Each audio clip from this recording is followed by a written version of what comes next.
My father spent 43 years building a life with a woman he loved.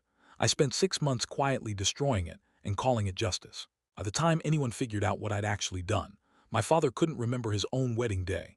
My stepmother had lost everything she'd worked for, and I was standing in a courtroom trying to explain why a loving son had a forensic accountant's phone number saved under a fake name. Stay with me till the end, because the person you think is the villain in this story is not the person who pays for it.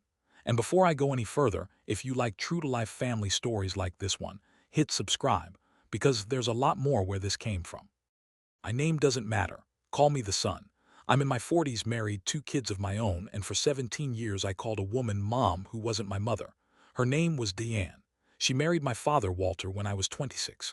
My real mother had passed when I was a teenager, and for a long time, my father was just a man going through the motions, cooking eggs he didn't eat, sitting in a recliner that used to be my mother's favorite spot on the couch. Then Diane walked into his life through a church grief group, of all places, and something in him came back on. I liked her. I want you to understand that. I liked her for a long, long time. Diane had 3 kids from a previous marriage, all grown, all decent people, though we were never close the way real siblings are. My father had 3 of us, myself, my sister Renee, and my younger brother Tom. 6 kids total, 2 families stitched together by 2 people who genuinely seemed happy. Diane cooked Thanksgiving. She sat by my father's hospital bed during his heart surgery in his 60s. She learned to love a man who talked about his dead wife more than any second wife should have to tolerate, and she did it with grace. For 17 years, I thought I understood exactly who this woman was. Then my uncle Ray died. Ray was my father's older brother, never married, no children, a man who'd made a small fortune flipping real estate in Arizona and never spent a dime of it on anything but tools and fishing gear. When he died of a stroke at 79, he left behind an estate worth just over $1.4 million. And in his will, in language his lawyer said was unusually specific for a man who barely used complete sentences in conversation, Ray stated that his inheritance was to go to my father, and upon my father's passing, was to be divided equally among my brother Walter's 3 biological children, Renee, Thomas, and my name, and no others. No others. Ray wrote that phrase into a legal document. He wanted to make sure it couldn't be argued. I remember sitting in the lawyer's office when it was read aloud. My father nodded slowly, like a man agreeing to something he'd already accepted in his heart. And I remember glancing sideways at Diane, watching her face rearrange itself in real time. From grief for a brother-in-law she genuinely cared for, into something colder, something calculating. That night she told my father the will was insulting. Not to her, to the family, to the idea of family. She said Ray never understood what a blended household meant, that he died holding on to some outdated notion that blood was the only thing that counted. She wanted the money split 6 ways, her 3 kids included. Never mind that none of them had spoken more than a handful of words to Uncle Ray in a decade.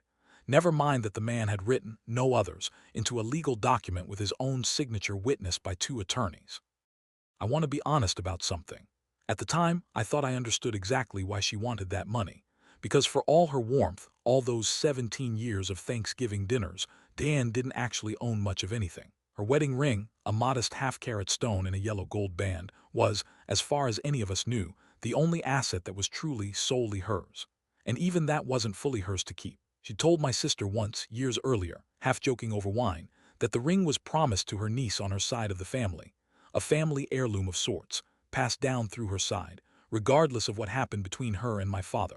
Everything else in that house, the house itself, the retirement accounts, 2 vehicles, close to $500,000 in joint assets accumulated over 17 years of marriage.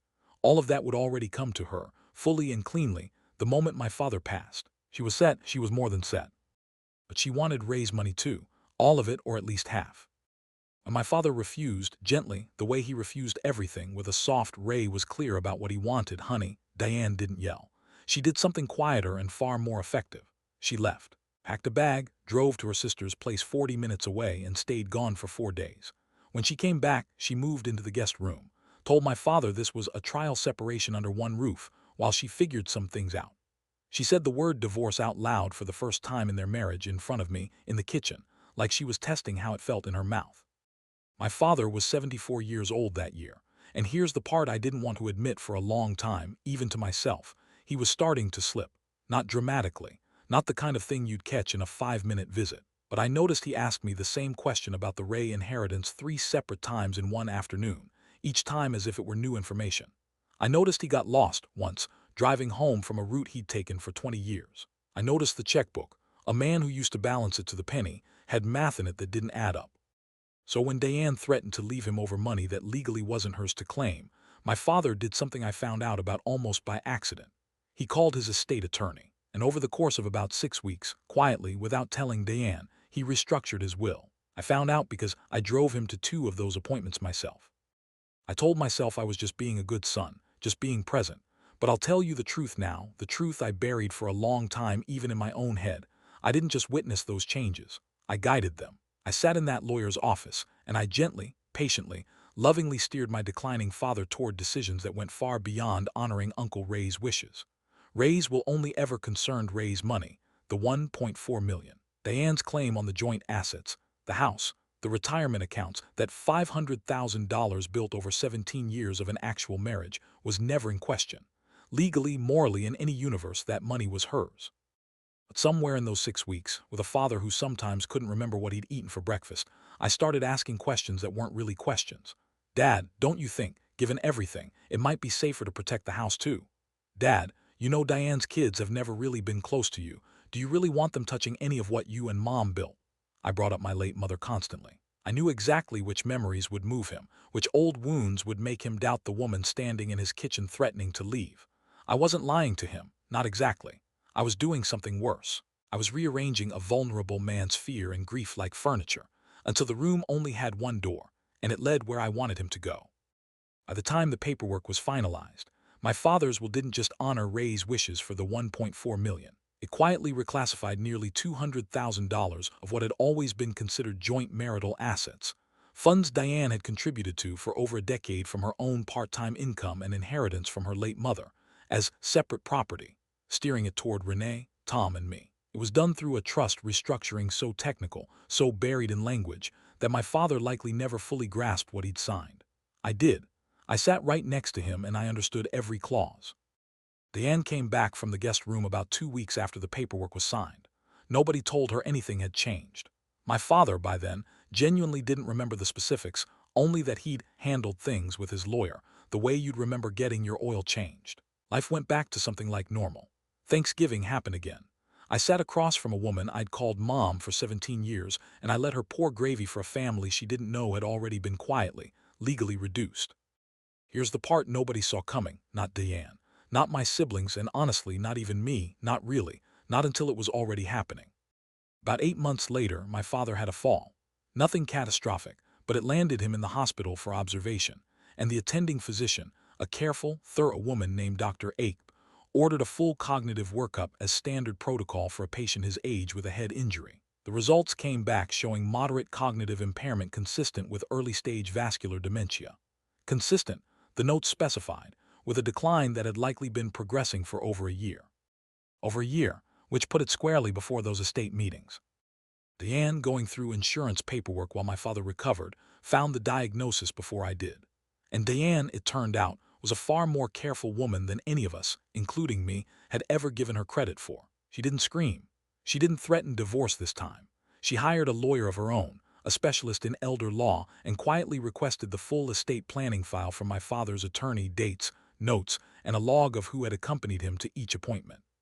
My name was on that log 5 times. The investigation that followed wasn't dramatic, not in the way you'd expect. There was no shouting match, no scene at a family dinner. It was worse than that, it was clinical. Diane's attorney built a case, quietly, methodically, that a cognitively impaired man had been repeatedly, deliberately steered by his own son into reclassifying marital assets that were never his alone to give away. Assets Diane had every legal claim to. Undue influence, that's the term the court used, undue influence over a vulnerable adult. I remember sitting across from my own attorney, a man I'd hired thinking he'd be defending me against a greedy stepmother, and having him explain, very carefully, that the paper trail wasn't going to help me. The lawyer's appointment logs, the bank records showing I'd once transferred money from my father's account to cover legal fees for the restructuring. Text messages I'd sent my sister, joking, about getting ahead of Diane before she cleaned him out. It turns out I wasn't protecting my father from a manipulative stepmother. I was the manipulator. I'd built an entire story in my head, and in the version I told everyone else, where Diane was the villain circling a dying man's money, and I was the loyal son defending his father's true wishes and his dead uncle's legacy. Ray's wishes had already been honored the moment the original will was read. Everything I did after that had nothing to do with Ray. It had to do with me deciding, quietly, that a woman who'd earned her place in that family for 17 years didn't deserve what was legally hers, and using my father's failing mind as the tool to take it from her. The court didn't just void the amended trust provisions. Given the evidence of undue influence over a diagnosed vulnerable adult, the case was referred for elder financial exploitation review. I want to spare you the driest parts of what followed. The depositions. The forensic accountant Diane's lawyer brought in who reconstructed every dollar and every appointment date on a timeline that made my loving son story look exactly like what it was. What matters is the outcome. The reclassified assets were restored to Diane in full, with additional damages. My father was placed under a court-monitored guardianship, with Diane and an independent fiduciary sharing decision-making authority, not me. Not anymore. And I was formally charged with financial exploitation of a vulnerable adult, a felony in our state. I took a plea. Restitution, 5 years of probation, and a permanent line in my record that follows me every time I apply for anything that requires a background check. My siblings don't fully speak to me anymore. Renee said something to me once in the parking lot after a hearing that I haven't been able to shake. She said, "You made Diane the villain so you wouldn't have to look at yourself." She wasn't wrong. Diane still visits my father twice a week. She feeds him, she reads to him, she sits with him even on the days he calls her by my late mother's name. I see her sometimes in the hallway of the care facility, and she nods at me, not warm, not cold, just the nod of two people who used to be family and no longer are, not really. I used to think I knew exactly who the greedy one in this story was. I was wrong about almost everything, except this. Somebody was always going to have to answer for what happened to my father's mind, and to the life he and Diane built together. It just turned out to be me. If this story pulled you in, there are more like it, the kind of ordinary-looking families with the ugliest secrets hiding in the estate paperwork. Subscribe for more real-life stories, because trust me, the next one will make you look at your own family a little differently too.